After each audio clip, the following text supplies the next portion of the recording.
हाँ नमस्कार बच्चों। जैसा कि हमारा कबीरदास चल रहा था, कबीरदास के ही पद चल रहे थे हमारे, और कबीरदास के बारे में हमने काफी पढ़ लिया है, समझ लिया है। कबीरदास को अच्छे से समझाया हमने, कल भी समझाया था हमने कि ये भक्ति काल के कवि हैं। पहली बात तो ये समझनी है कि ये कौन से काल के कवि हैं, भक्ति काल के कवि हैं। भक्ति काल में भी निर्गुण शाखा के कवि हैं। कौन सी शाखा के? निर्गुण शाखा है, और एक है सगुण शाखा। तो ये निर्गुण शाखा के कवि है, और निर्गुण में भी है ज्ञानाश्रयी शाखा। ज्ञानाश्रयी शाखा के प्रमुख कवि हैं हमारे कबीरदास। कबीरदास के बारे में पहले ही बताया, इनका जो राम है, यानी कबीरदास का जो राम है, यानी कबीरदास के पदों में, कबीरदास के दोहों में, जो हम दोहे पढ़ेंगे या पढ़ रहे हैं, जो पद पढ़ेंगे, इन कबीरदास के दोहों में और कबीरदास के पदों में जिस राम नाम का स्मरण किया गया है, जिस राम नाम की महिमा का बखान किया है, वह राम दशरथ पुत्र राम नहीं है। दशरथ पुत्र राम नहीं है, बल्कि इनका ये राम कौन सा है? परम ब्रह्म ईश्वर। परम ब्रह्म ईश्वर है। ऐसा ईश्वर जिसने कभी कोई अवतार नहीं लिया, जिसने कभी इस धरती पर जन्म नहीं लिया, अजन्मा है वो, और अकेला ही है संसार में, कोई भी उससे अलग दूसरा नहीं है। यानी वह ईश्वर जो प्रकृति के कण कण में समाया हुआ है, हर जगह व्याप्त है, सर्वज्ञ है। उस परम ब्रह्म राम का इन्होंने अपनी रचनाओं में, अपने पदों में, अपने दोहों में उल्लेख किया है। इनका पुत्र दशरथ पुत्र, इनका राम दशरथ पुत्र राम नहीं है, इनका राम सीता का पति राम नहीं है, बल्कि कौन है? परम ब्रह्म राम है। एक अलग ही ऐसे राम की कल्पना करते हैं जो इस सृष्टि का नियंता है, सृष्टि को चलाने वाला है, और सृष्टि में सारे क्रियाकलापों को वही जन्म देने वाला है। उस राम की इन्होंने वंदना की है, उनकी स्तुति की है। तो हमारा चल रहा था सुमिरन को अंग। कौन सा अंग चल रहा है हमारा? सुमिरन। और सुमिरन मैंने कल ही बताया था, सुमिरन माने होता है याद करना। क्या करना? याद करना। किसी को सुमिरना, किसी को याद करना, भजना, किसी का भजन करना। और भजन किसका करना है? याद किसको करना है? यहाँ पर भगवान राम को। और इनके राम कौन से राम है? वही मैं बता चुका हूं, परम ब्रह्म राम है। ऐसे राम है जो हमेशा ही हर जगह पर व्याप्त रहते हैं, जो प्रकृति के कण कण में समाये थे। ऐसे राम की इन्होंने कल्पना की है। तो देखो, स्मरण माने सुमरा, याद किसको किया है? राम को। परम ब्रह्म राम को इन्होंने स्मरण किया है, याद किया है। और अगला दोहा क्या लिखा है देखो,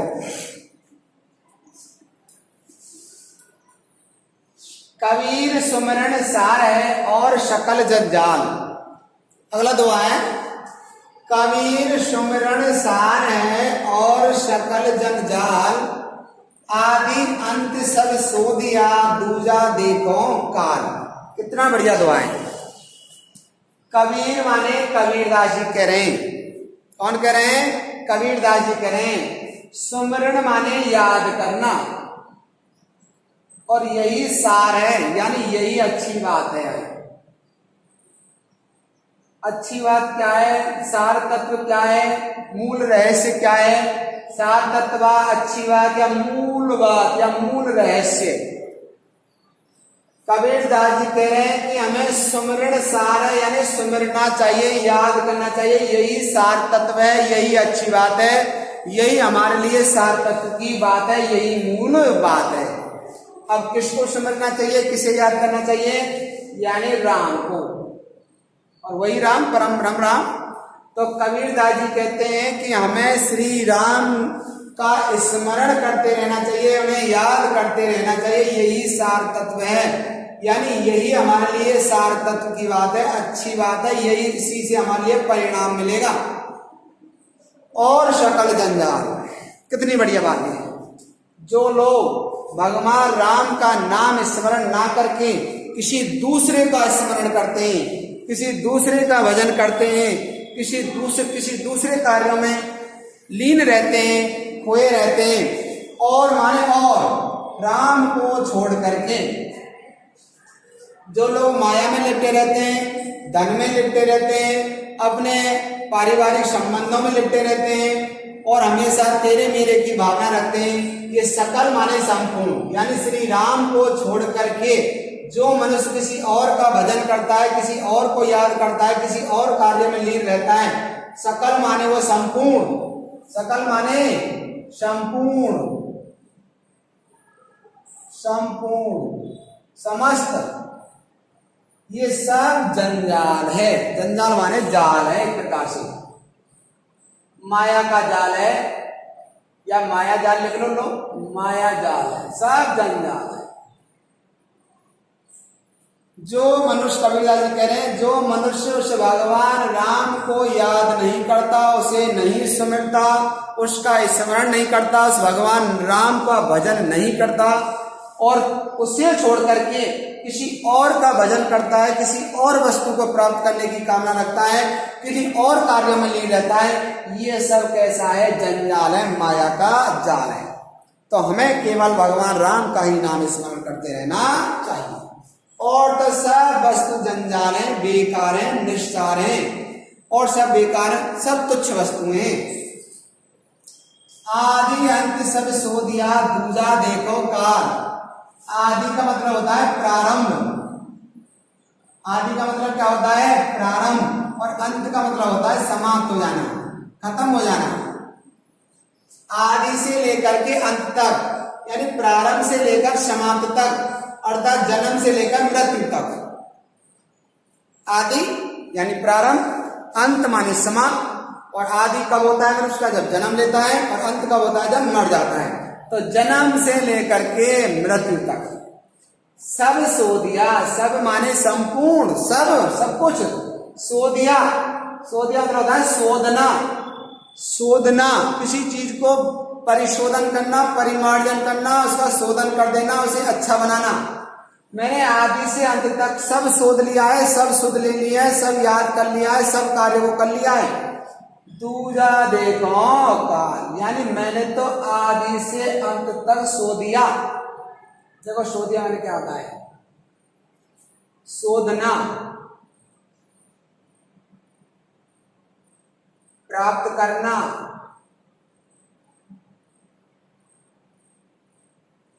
साधना करना।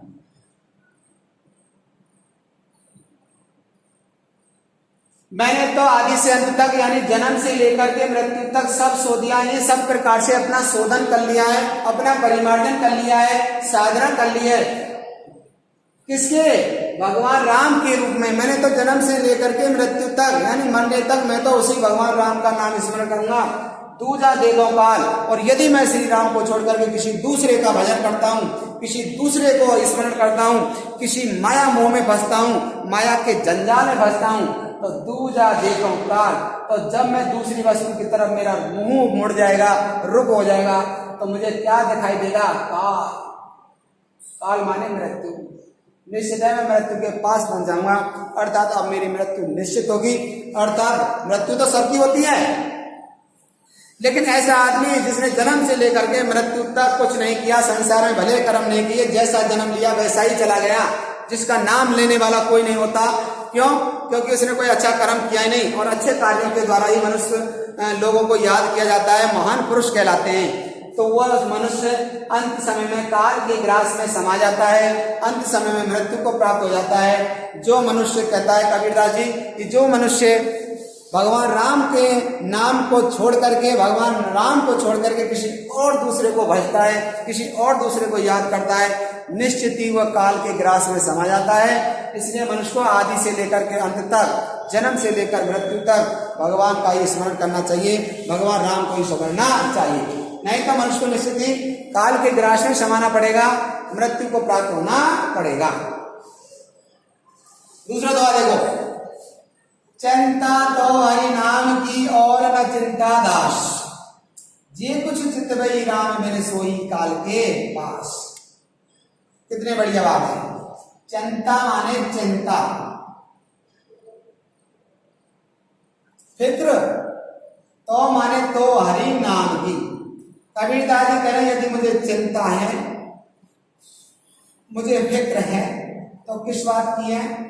हरि नाम, कि मैं हरि का नाम ना भूल जाऊं, भगवान के नाम को ना भूल जाऊं, यही मुझे चिंता सताती रहती है, यही मुझे बात सालती रहती है, कसकती रहती है कि कहीं मैं हरि के नाम को ना भूल जाऊं। इसलिए मुझे तो भगवान के नाम स्मरण की हमेशा क्या लगी रहती है? चिंता लगी रहती है।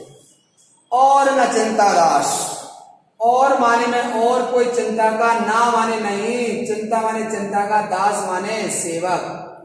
मैं किसी और चिंता का दास नहीं हूं, किसी और चिंता का सेवक नहीं हूं। यानी मेरे अंदर केवल विचार आता है, मैं सोचता हूं तो केवल भगवान राम के बारे में सोचता हूं, किसी और चिंता को मैं मेरे अंदर आती नहीं है, किसी और के बारे में सोचता ही नहीं।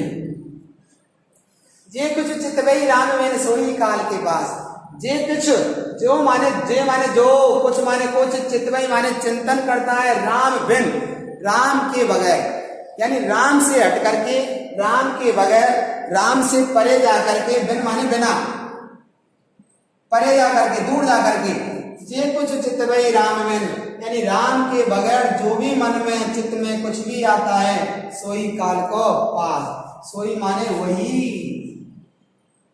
काल के पास, यानी कहाँ चला जाता है?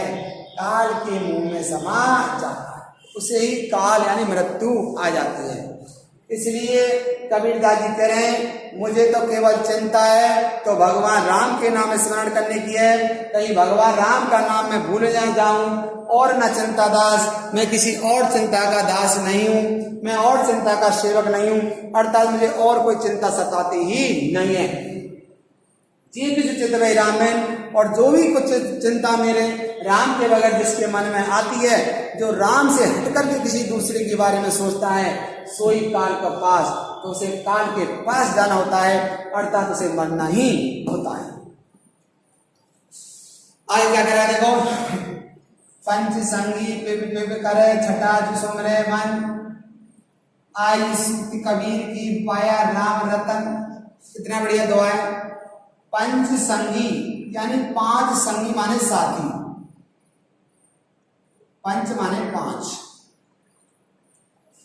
पंच संगी यानी पांच साथी। साथी कर क्या रहे? पिप पिप करें। पिप पिप माना होता है पिया पिया, प्रियतम प्रियतम, पिया या प्रियतम। पांच संगी है, पांच साथी है, और क्या कर रहे हैं? प्रियतम प्रियतम, पिया पिया यानी प्रियतम प्रियतम की रट लगा रहे हैं, रटना। कौन है पंच संगी में? देखते हैं।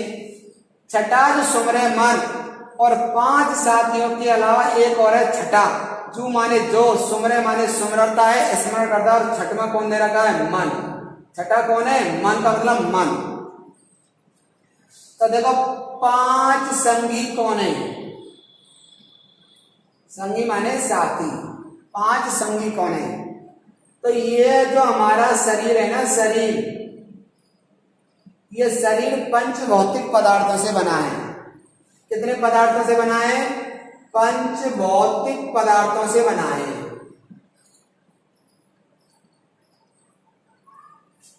ये हमारे शरीर कितने तत्वों से मिलकर बना है? पांच तत्वों से मिलकर के बना है। किस किस से बना है? धरती नंबर 1, दूसरा जल, तीसरा अग्नि, चौथा वायु, समीर वायु, और पांचवा गगन, और प्लस करके छठवां एक और दे दिया यहां पर मन। पांच तत्वों से मिलकर के हमारा क्या बना है? शरीर। पांच तत्वों से मिलकर किसकी रचना हुई है? हमारे शरीर की। धरती माने इसमें भूमि तत्व है, मिट्टी है। ये जो शरीर हमें दिख रहा है, ये बाहर से भौतिक शरीर जो हमें दिख रहा है, ऊपर से लेकर के नीचे तक जो शरीर हमें दिख रहा है, ये सब हमारी क्या है? धरती है, मिट्टी है कि नहीं? मरने के बाद मिट्टी तो होती है, हैं? आदमी मर जाता है तो उसका कोई महत्व होता है क्या? नहीं होता है। मिट्टी बन जाती है, इसे जला देते हैं, फूंक देते हैं, तो एक तो मिट्टी है इसी, यानी धरती तत्व है जो हमें दिखाई दे रहा है। जल, हमारे शरीर के अंदर ये जल है ही है, यानी जो हम पानी पीते हैं ये जो रक्त के रूप में प्रवाहित हो रहा है, शरीर में जल की भी जो मात्रा है ये जल भी हमारे शरीर के अंदर ही है।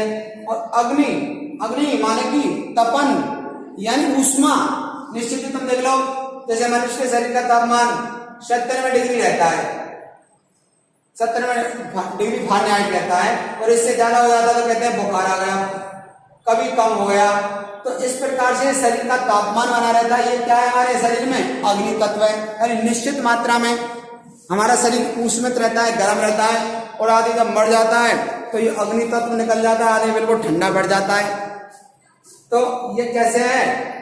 अग्नि भी है इसमें, और वायु माने हवा भी है, यानी निश्चित ही मनुष्य के शरीर में ये वायु का ही प्रवाह है, हवा का ही प्रवाह है, जो ब्लड सर्कुलेशन होता रहता है, जो रक्त प्रवाह होता है, रक्त संचरण जो होता है, ये वायु के प्रवाह के कारण ही होता है। शरीर में वायु भी है।